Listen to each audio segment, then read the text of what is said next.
Cette conférence va maintenant être enregistrée. Bonjour tout le monde, mercredi 2 janvier 2019, point bourse du jour. Tout d'abord, toute l'équipe de Perceval se joint à moi pour vous souhaiter une belle et heureuse année 2019, pleine de réussite et une bonne santé, meilleure que celle des indices ce matin, puisque le CAC commence l'année à moins 2 et quelques, moins 2,35 pour le futur, à 4620, et on est déjà plus d'une centaine de points en dessous des niveaux de lundi. Donc lundi 14 heures, fermeture du futur. On était à 4730, là on est à 4620, donc tendance toujours baissière, avec, comme on l'a vu encore la semaine dernière, des rebonds violents. Donc les mouvements gardent des dynamiques très divergentes, avec souvent des réactions fortes à des news. Donc il y a tout pour rester méfiant. On cherche à vendre, hein, donc ça ne, il n'y a absolument aucun changement là-dessus. On vend sur des rebonds. Alors c'est vrai que ce matin, on a essayé de vendre vers 4660 sur le CAC. 4663, c'est le plus proche niveau que nous avions proposé. On n'y est pas allé, on est parti à la baisse directement. Donc on va voir pour le rapprocher, notamment dans cette zone de 4650. Tout dépend d'où on partira. C'est sûr que si on part de 4610-15, bon, cette zone de 4650 jusqu'à 4660 restera la zone de vente. Si on va chercher plus bas, on verra pour le rapprocher. Et c'est d'ailleurs l'intérêt du trade du jour dynamique, c'est de pouvoir accompagner le marché quand il décale. Quand on regarde le DAX, on est dans la même situation. Alors sur le DAX, on a déjà vendu, puisqu'on avait proposé un niveau de vente agressif autour de 10 495, 10 500, avec comme premier objectif 10 423 qui a déjà été atteint. Donc premier écart de l'année sur notre service trade du jour, donc 10 423 atteint. Ensuite, on va essayer de viser 10 365, 70. Vous voyez cette zone-là, notamment le 70, un petit niveau support que l'on voit ici.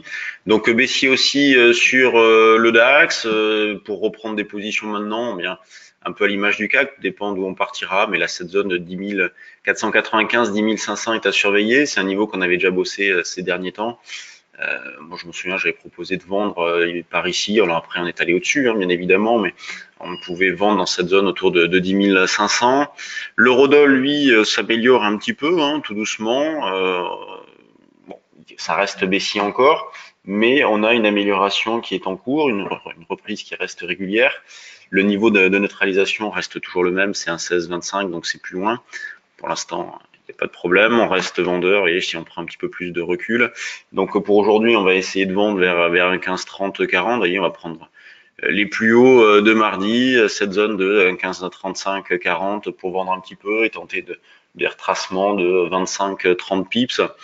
Quand sur le CAC, on a une volatilité intéressante, on va essayer de viser 25-30 points. Sur l'eurodoll, on a une volatilité qui est pas mal aussi. Et si on a des retracements de cette amplitude-là, on n'hésite pas, on les prend. Quand on regarde du côté des actions, eh bien, toutes des valeurs dans le rouge, hein, donc toutes les valeurs sont orientées à la baisse. La plus forte, c'est Technip, donc sinon dans la baisse des cours du pétrole qui perd 5 et quelques, c'est pas beau du tout. Ça reste baissier, on est coiffé par les moyennes mobiles. On a Valeo, bon, les coutumières du fait, hein, ces derniers temps, c'est vrai qu'elle est plutôt en bas du classement. Ensuite, on a Arcelor, ST Micro. Alors, beaucoup de régularité, forte baisse sur Technip, ensuite beaucoup de régularité, mais quand même une baisse assez marquée, hein. On a le CAC qui perd 2,37%. Donc, semaine dernière, pour ceux qui n'étaient pas trop derrière, qui n'ont pas trop suivi, on a fait un plus bas 4550 quasiment, après une forte reprise. Euh, donc, toujours des mouvements violents et il va falloir conserver ça dans un coin de sa tête. Et du fait de la nature de la baisse, de ce marché plombé, les probabilités de rencontrer des problèmes ont augmenté. Il faut donc être prudent. On n'est pas à l'abri à un moment donné de trous d'air pour une news importante ou non d'ailleurs, avec des phénomènes endogènes au marché qui se mettent en place, et donc notamment des gestions de delta, ce genre de choses.